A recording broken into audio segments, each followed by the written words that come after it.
Hello, Mr. Eichenlaub.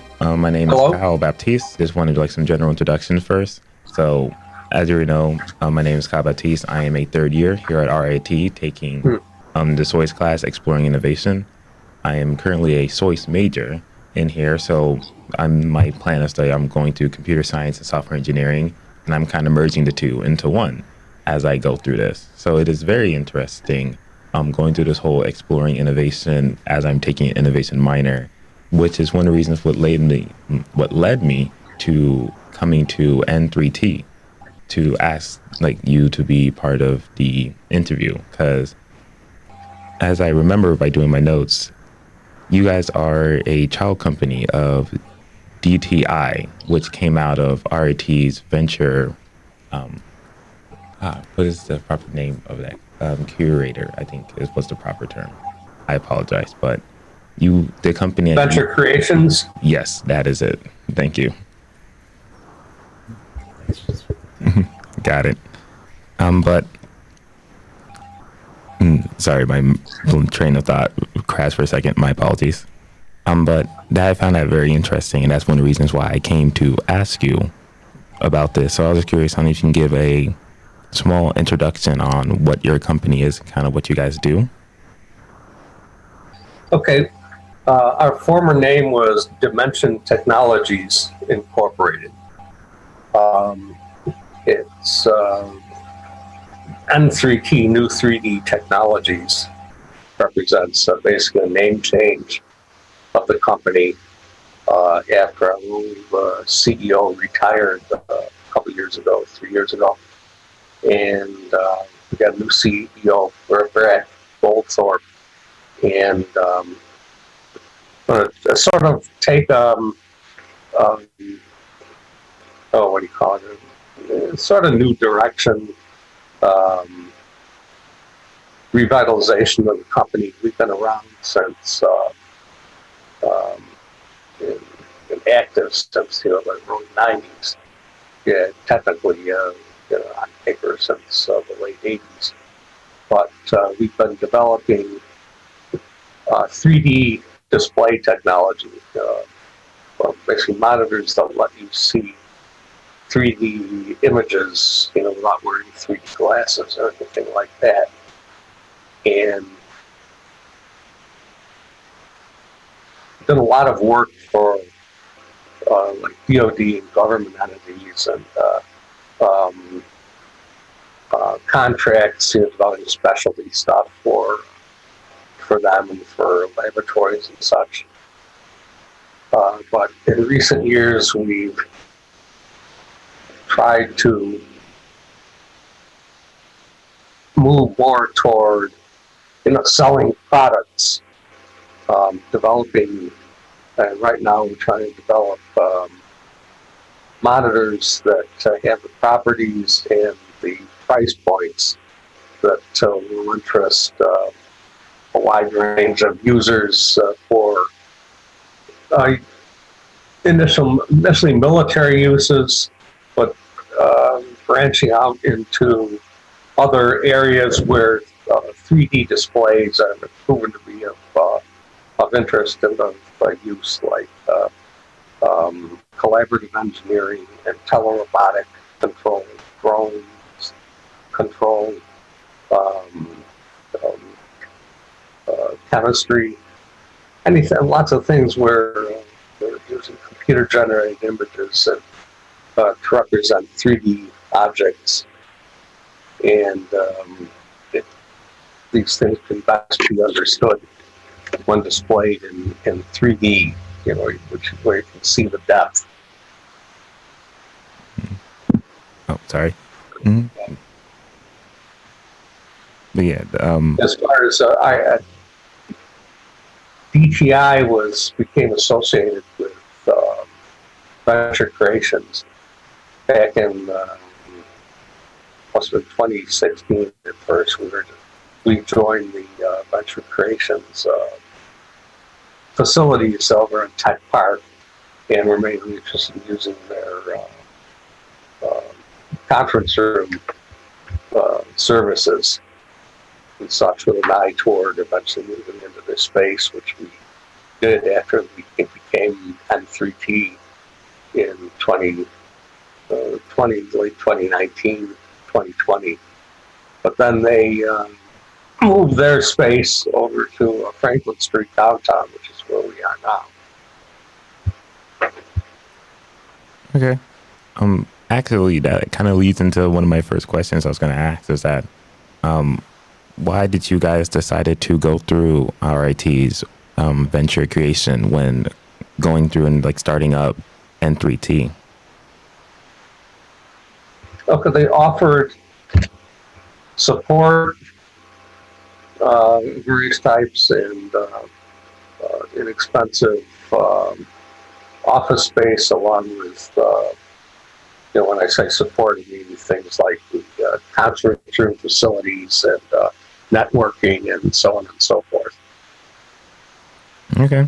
And that kind of, but while going through the whole venture creations process, was there any like unique hurdles that you had to get over, either through just generally starting a new company again, or anything new to working with RIT in the venture creation area? Okay, well, RIT was very, very easy to work with. Most of the challenges and hurdles were involved in changing our direction and using an Air Force contract to develop a new variation on our technology with a larger screen and certain features toward the point where it could be a viable commercial display. Okay. And while going through all That's what we've been doing for the last year and a half or so. Sorry, but like my train of thought is going out. My apologies on the pauses. But lastly, just while going through the whole experience, if there was like someone else that was interested in going through RT's venture creation program, is there any like tips you want to give them while going through this, or like any general key points from your experience that you want to pass on? Okay, well, get to know the people in RIT, the venture creations. We had it a little easier than most, I suppose. We were already in existence as a company, and we had some office space we were thinking of moving out of for various reasons. And we had equipment and this new contract from the Air Force. But one of our people, Tom Curtin, and our former CEO named Arnold Lagergren, had contacts with RIT and Venture Creations, partly through a member of the former interim director, Peter Arts, who used to be on our board of directors a while ago. So we knew him and he knew us, and he got us, helped get us into their space and their program. Interesting. So just to make sure I understand it correctly, just like as you find it, it's very important. Sorry. As you say, it's very important to make sure like you know the people and like making the connections, you have to say. So networking is a very important part of this whole operation. Yeah. Mm-hmm. And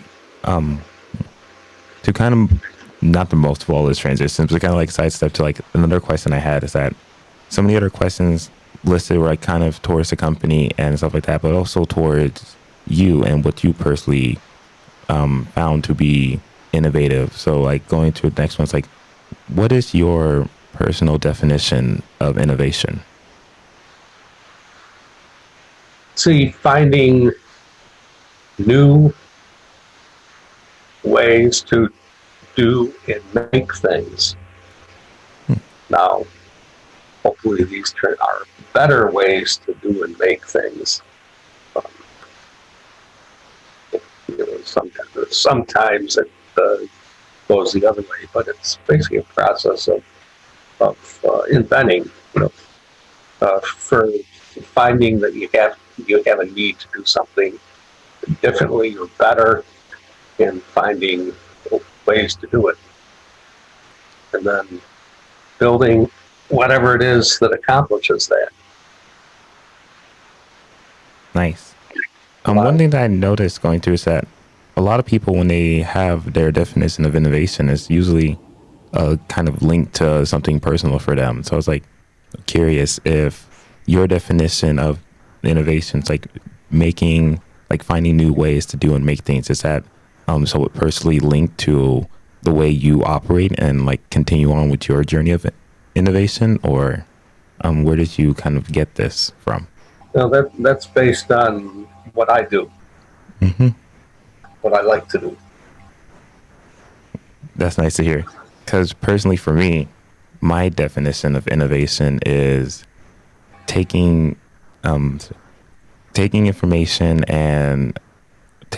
from one field and applying it to another, and that is a important core feature of my operations when I go through any type of creation or work on any type of project. Because for me, innovation is just continuing mixing the pot and seeing what comes out of it. So I know that for me personally, I found this because of how I personally operate, and I'm happy to hear that you have your definition because of the way you operate. And I'm noticing that a lot of people, it's like a core common thing that you can kind of tell personality wise and project wise how they operate on things based on what their definition is for innovation, because usually people implement what they believe that definition to be.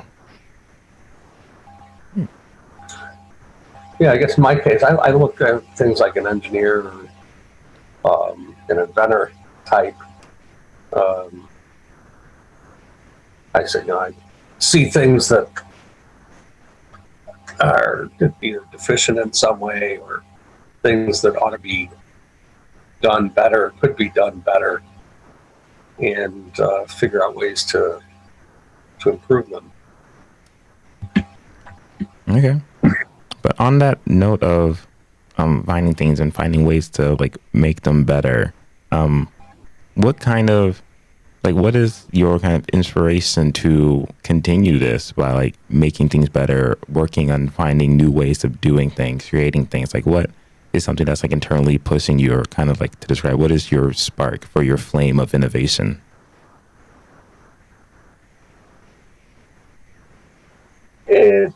I'd say it's just in my, it's what I love doing. I'm a creative type, inventor type, that sort of thing. And if I wasn't doing it for the business, I'd be doing it for other things. Okay. I completely understand that, because for me, when as I said, I take things from different fields, apply them to another, but when it comes down to it, and someone's this, my answer for the same question, my spark is the simple sentence, because I can. And it's I really enjoy doing anything because I had the opportunity to do it, and just because I'm able to. So I just find that, again, interesting how different people sometimes end up coming to the same conclusion, because you also is something personally enjoyable for you. And again, happy to hear that as you are going through and doing all these things, as in running a company, and as you're running the company and creating new things. Because I don't know where I was going with this sentence, my apologies, but I'm sorry. Yeah. I suppose I should mention that I can also be a competitive type, and the challenge of coming up with something that's better than anything on the market is also a motivator. Beyond just obviously making money at it, just the challenge in that way. Okay. Um, Also, I know that going through this, like you have other people on your team that you're working with. Um, do you feel that your reason for kind of your spark for inspiration is kind of the same to them, or is it different? And if it is different, like how do you guys like how do it all meshes together per se? Okay, that one guy was here part time. This guy actually got a business of his own. He's a mechanical engineer. He's sort of like me, you know. He's started a business with some other people developing 3D printing, uh, 3D printing service and products, and sold that to someone else, and I'm working with that someone else to expand that company. Um, some other people are different, like our CEO, Brad Goldthorpe. Uh, he's a sort of serial entrepreneur. He enjoys becoming involved with small companies and, you know, growing them, and you know, finally bringing them to profitability, and you know, selling them, or and I guess he's taking it to public, and then, you know, he'll move on and get involved in another one. And our marketing guy is Tom Curtin. He's he's a marketing guy. He likes dealing with people, and he likes taking a, you know, product, and finding as many people as he can to buy it. Okay. It sounds like you guys like all kind of had different facets of what you're like able to work on and what you excel in. Is just kind of work together to like have everyone be in a position where what they are good at and what they're kind of like aiming to do is what they're doing.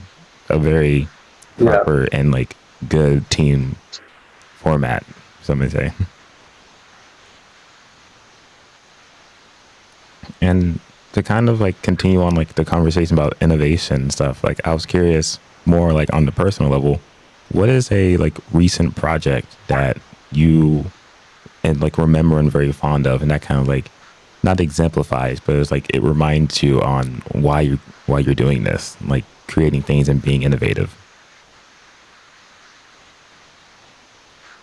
Well, what we're all working on right now, and that's making improvement to and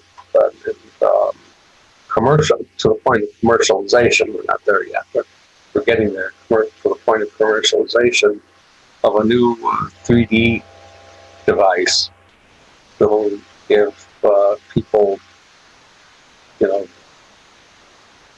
maximum depth, easy to see bright 3D images, and allow them to, you know, pretty much sit wherever you want to in front of the display, overcome some problems of position restrictions associated with other 3D displays. And the new lighting system we're working on for with optics, be able to do it ultimately for not much more cost than an ordinary 2D display. So people will be able to buy, you know, 3D display. So once them see the 3D or just 2D if they want that, and using, you know, content that's out there, see, you know, 3D images without glasses, using on a lot of popular software packages, using sort of standardized, I should say,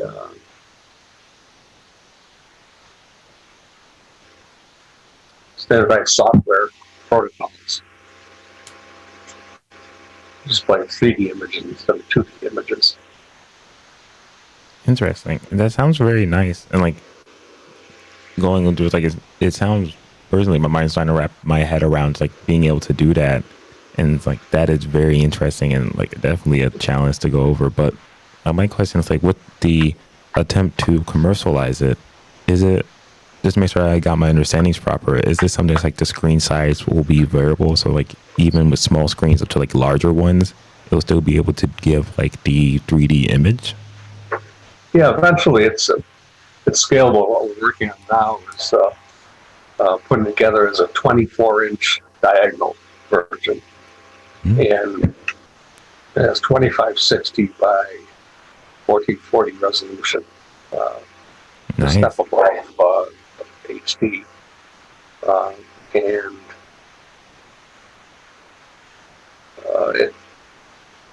that's what previous version had. We built experimentally was a 15.6 inch version. There can easily be scaled up due to the availability of big LCDs nowadays with the right properties, and it can be scaled down to potentially cell phone size, although that's more of a challenge for various reasons. Okay. But I don't want to ask you.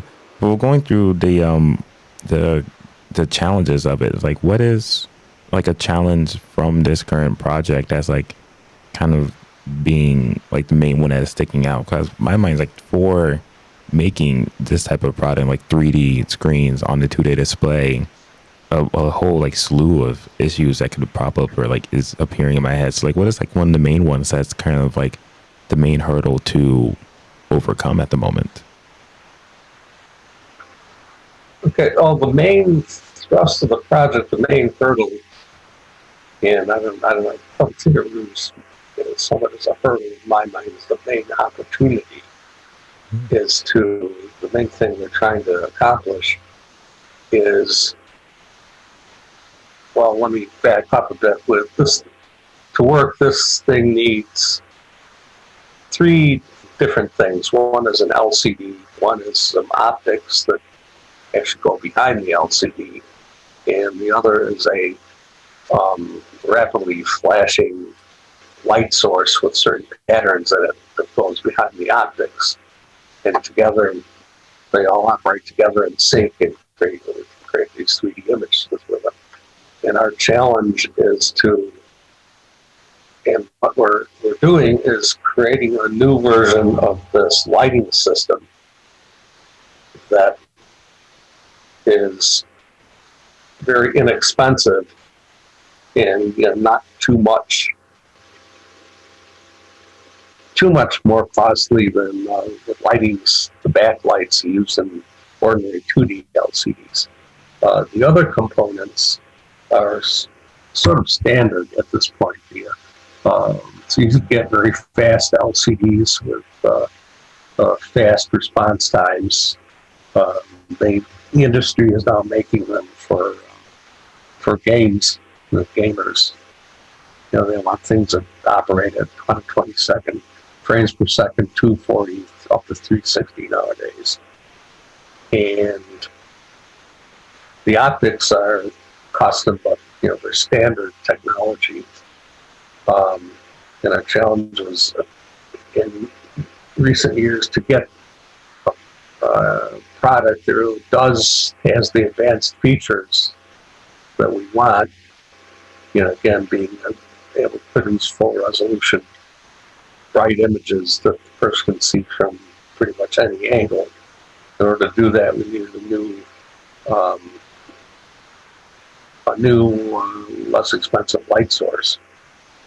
We've done it before with things that cost custom LED arrays and stuff that would cost us a couple $1,000, even in quantities of thousands, but would have been that down to hundreds. So is that one of your main goals, is like not only being able to produce the type of technology, but make it to like to a price level where it's like affordable for it's just like affordable level for most people or affordable for most companies. I do understand like that's two different levels of affordability. It turns out to be the ultimately roughly the same. What we found out early on, talking to people when we first started showing them 3D is, what they really want is a 3D monitor that has all the features, all the capabilities of the 2D monitors that they're used to, plus the addition of 3D that they can turn on when they want it, and at a cost not too much more than what they're used to paying for 2D monitors. Nowadays they're used to paying, most maybe for a high-end thing, $400 or $500 or so for a desktop monitor from Best Buy or whatever. So, we want something that we want to be able to offer something that's not too much more than $500, $600. Interesting. Yeah, that number is actually much lower than what like I was initially expecting it to be. But yeah. Oh, it is higher now. So. But I think we can get down there.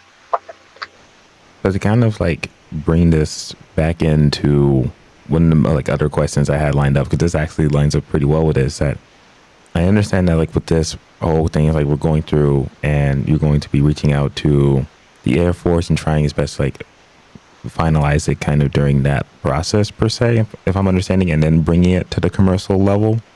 But with that like whole strategy going through, I was curious on, is there anything else that like innovation wise you see that you can do in the market, like kind of like the future timeline per se? It's just the only thing you're working on, or are you going to hopefully implement even more uses for this type of product, or possibly even something brand new is something in the works, like, or is this kind of like what you're aiming for, just to get this done and then kind of work on the next big project then?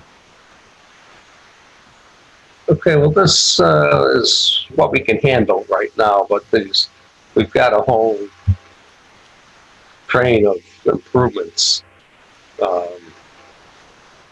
in the works. There are improvements and capabilities can make to this, and also there's an alternative version of this technology that has advantages in many situations. Without going into a lot of detail, I can't really explain all the ins and outs, but the one we have now is designed pretty much as a one single person display. We can make a version that basically presents a unique 3D image with the right perspective and everything for two and eventually more people sitting in different positions in front of the display for pilot and a co-pilot, or something like the people, engineers collaborating, looking at a display with a complicated data, big data representation on it on the wall, or eventually home television. We got a bunch of people sitting around the living room watching the Super Bowl or something. And then there's another version that can do pretty much the same thing, but in a less complex manner, that allows people to sit around and see 3D. Interesting. Well, but kind of off of that, like as you were going to, you have like these different ideas. I noticed that You mentioned earlier that your company, well, it started off in the original one, Dimension Technologies, kind of started in 1980, like 1980s. I think I saw on the website, it was like 1986. And then you broke up and became N3T in like around 2019 or so.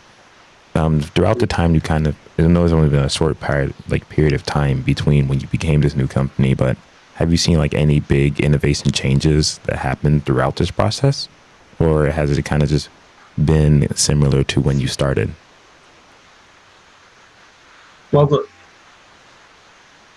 our big innovations in terms of being able to do what we really wanted to do and build, starting to be able to build what we really wanted to build in terms of 3D, came after, after the 2012, 2013 timeframe, when the LCD and lighting technology finally came up to the point where the lights, namely LEDs, were fast enough and bright enough, and the LCDs, which were starting to be developed for games and TVs, were fast enough for us to do what we wanted, what we needed to do to get, build these high resolution 3D images by creating basically a bunch of sub images during the same time period that during the same 30 second or so you normally create one. And that's when and the technology has been slowly improving since then. And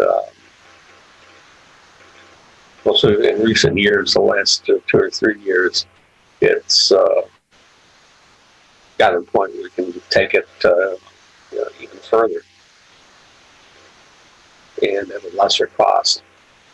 Thank you for that. It's interesting to see that where everything's kind of like lining up and then like where the kind of the trajectory is going. But I'm also being told that it's almost time for us to start wrapping up. So I want to mention once again, thank you very much for giving me your time and coming to this broadcast and allow me to interview you for this. Okay, well, thanks for having me.